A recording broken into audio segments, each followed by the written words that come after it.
এ বাংলাদেশকে স্বাধীন মুক্তভাবে আমাদের সামনে যারা রেখে গেলেন, বৈষম্য বিরোধী ছাত্র আন্দোলনের ভাই এবং বোনেরা, বিশেষ করে রংপুরের বীর সন্তান শহীদ আবু সাঈদ। আমি গিয়েছিলাম তার কবরে। আল্লাহ রাব্বুল আলামিন জান্নাতের সর্বোচ্চ মাকাম যেন তাকে দান করে। বিশাল একটা কাজ করে দিয়ে গেল। এরকম একজন মানুষ জীবন দিয়ে যদি রংপুরের এরকম নাম হয়ে যায়, আমার মনে হয় আরও কিছু মানুষ যাওয়া দরকার।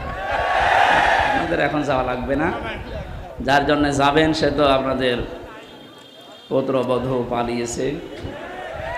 850 বছর আগে পালিয়েছিল লক্ষণ সেন, আর রংপুরের মুখে কালি লেপন করে পালিয়ে গেল আপনাদের এই বৌমা।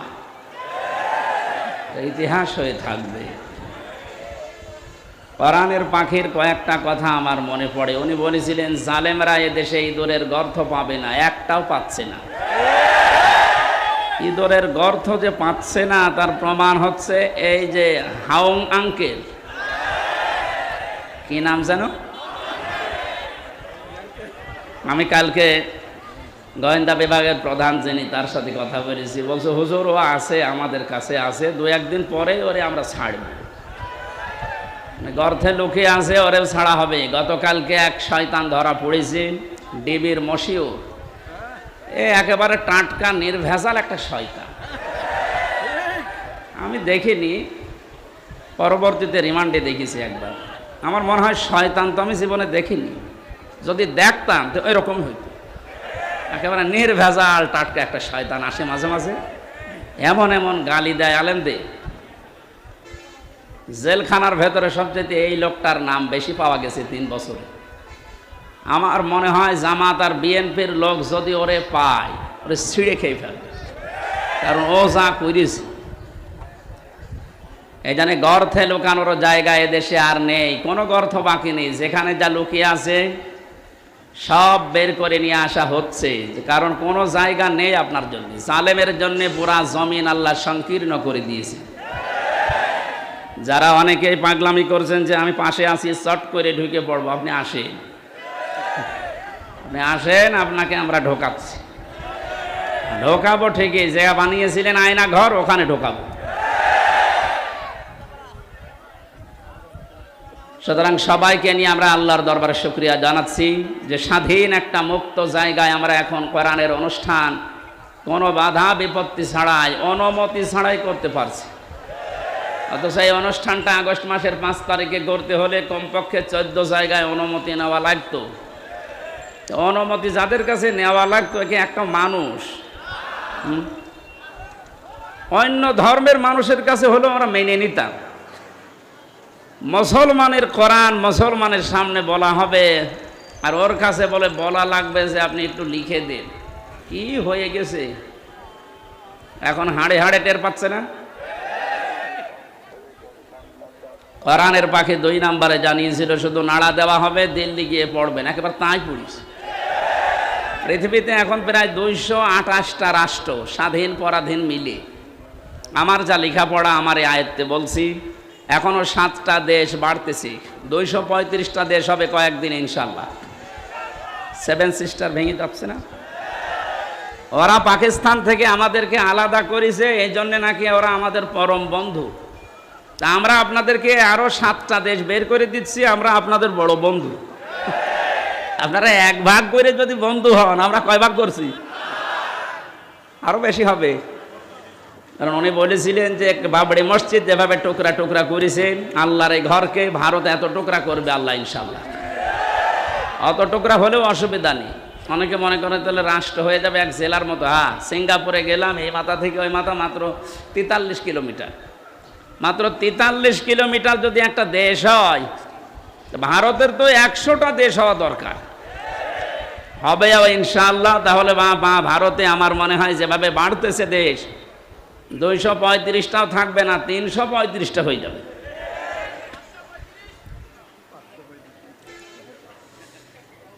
ওনার আর একটা স্বপ্নের কথা বলছে। উনি জানিয়েছিলেন এ দেশে জালেমদের নাকের উপরে কালেমার পতাকা পথ পথ করে উড়বে। সেই স্বপ্নও বাস্তবায়ন হতে যাচ্ছে ইনশাআল্লাহ।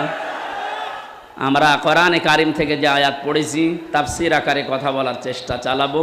ওমা তাওফিকি ইল্লা বিল্লাহ। শুনতে এসেছি কোরআনে কারিম, কি বলেন তো? নবীজি বলেন ইকালু লিসাহিবিল কোরআন, কিয়ামতের ময়দানে মহান আল্লাহ কোরআন পড়া মানুষদেরকে বলবেন পড়।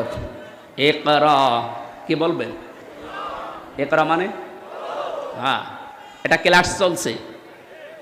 যারা এখানে আছে কলেজ বিশ্ববিদ্যালয় মাদ্রাসায় পড়া, আমরা জানি অধিকাংশ ক্লাসগুলো হয় সর্বোচ্চ ৪৫ মিনিট। ৪৫ মিনিট ক্লাস হয় এই কারণে, কারণ যারা ক্লাস নেয় বিশ্ববিদ্যালয়ে কলেজে এদের যোগ্যতা নেই, এই জন্য ৪৫ মিনিটে শেষ করে দেয়। ও বলছে ঠিক। আমাদের ভার্সিটিতে একজন ক্লাস নিত, ডক্টর লোকমান স্যার। ওনার যে যোগ্যতা কোরআনের ওপরে, হাদিসের ওপরে, আমার মনে হয় উনি ৪৫ মিনিট না ৪৫ ঘন্টাও যদি ক্লাস নেয় কেউ মাথা তুলবে না, এত যোগ্যতা আল্লাহ তারে দিয়েছে। কিন্তু ৪৫ মিনিট পরে ঘন্টা বেজে যায় আর একজন আসে। কেন? বিজ্ঞান এই মাথা নিয়ে গবেষণা করে চালিয়েছে যে এখানে যে সমস্ত সিস্টেমগুলো আল্লাহ দিয়ে রেখেছেন, মানুষের কথা রিসিভ করার জন্য একটা জায়গা আছে, অক্সিপিটাল লব বলা হয়। এই জায়গাতে মানুষের কথাগুলো ধরে ক্যাচ করে রেখে দেয়। সর্বোচ্চ ৪৫ মিনিট কথা বলার পরে মানুষের এই জায়গা এখান থেকে আগেরটা আবার মুছে যায়, নতুন করে যেটা বলবেন ওইটা যোগ হয়। এই জন্য ৪৫ মিনিটের পরে ক্লাস নেওয়া ঠিক না, কারণ ক্লাস একটা গুরুত্বপূর্ণ জিনিস। বিশ্ববিদ্যালয়ে যারা ক্লাস নেয় ১ ঘন্টা ৪৫ মিনিট, তারা কমপক্ষে ২০ ঘন্টা পড়াশোনা করা লাগে। আগে ৪০-৫০টা বইয়ের রেফারেন্স আগে দেওয়া লাগে, নয়তো যারা সামনে বসে আছে আমাদের মতো শ্রোতা তো না, সব ওখানে মেধাবী ছাত্রছাত্রী বসে থাকে। এই জন্য বলছি, এটা যেহেতু ক্লাস চলছে, ক্লাসের মতো আপনি অ্যাক্টিভ থাকবেন। এদিক ওদিকে তাকানো, মোবাইল টেপা, ছবি তোলা সব বন্ধ করে দিন। আমি কয়েকদিন আগে মালয়েশিয়া ছিলাম, আজহারি ভাই ওখানে যে ক্লাসগুলো নেয় তাফসির মাহফিলে, ওয়াজ মাহফিলে, এই ক্লাসগুলো ৪৫ মিনিট ৫০ মিনিট করে উনি নেয়, সব অ্যাক্টিভভাবে। মোবাইল কারো থাকলে বন্ধ করে রাখবেন, ছবি তোলা, এদিক ওদিকে তাকানো সব বন্ধ। কারণ এখানে যে কথা হবে এর চাইতে গুরুত্বপূর্ণ কথা পৃথিবীতে আর নেই। বলেন, আমি যে শব্দ বললাম, কিয়ামতে আল্লাহ সাহেবে কোরআন যারা, তাদেরকে বলবেন পড়। কে বলবেন বলেন তো? কার সামনে বলেন না কেন? আল্লাহ নিজের সামনে দাঁড় করাবেন, বলবেন পড়। ইকরা। ইকরা কি? কোরআন শরীফের ভেতরে ইকরা শব্দের অর্থ আমি পেয়েছি প্রধানত ৪টা। কোনো মানুষ যদি কোরআন পড়তে চায় কমপক্ষে ৪টা শর্ত তাকে মানা লাগবে। আল্লাযীনা আতাইনাহুমুল কিতাবা ইয়াতলুনাহু হাক্কা তিলাওয়াতি উলাইকা ইউমিনুনা বিহি ওয়া মান ইয়াকফুর বিহি ফাউলাইকা হুমুল খাসিরুন। সূরা বাকারা ১২১ নম্বর আয়াতে আছে, আল্লাহ পাক বলেন, যাদেরকে আমি কিতাব কোরআনে কারিম দিয়েছি তারা তেলাওয়াত করলে কিতাবকে হক আদায় করে তেলাওয়াত করে। কি আদায় করে? তাহলে কোরআন যারা পড়বে তারা যেন হক আদায় করে পড়ে। উলাইকা ইউমিনুনা বিহি, আর এই মানুষগুলো, এই যে আল্লাহ পাক মনে হচ্ছে তার কুদরতির আঙ্গুল এইভাবে ইঙ্গিত দিয়ে ইশারা দিয়ে জানিয়েছে, রংপুরের পার্বতীপুরে এই মানুষগুলো যারা এখন শুনছে পড়ছে, আমরা এখন আল্লাহর কুদরতি হাতের নিচে আছি, উনি যেন আমাদেরকে ইঙ্গিত দিচ্ছে যে এই মানুষগুলো উলাইকা ইউমিনুনা বিহি, এরাই আমার কোরআনে বিশ্বাসী। এখন যে ব্যাখ্যাটা বলবো এর ভেতরে যদি আপনার পড়া না মেলে, ফাউলাইকা হুমুল খাসিরুন, ওই মানুষটা আমার কোরআনে বিশ্বাসও করে না, তারা ক্ষতিগ্রস্ত। বলেন নাউজুবিল্লাহ। শিক্ষিত মানুষ যারা আছেন এবার মিলাবেন, কোরআন যদি কেউ হক আদায় করে পড়ে সে আল্লাহর কোরআনে বিশ্বাসী, হক আদায় করে না পড়লে সে আল্লাহর কোরআনে বিশ্বাসী না।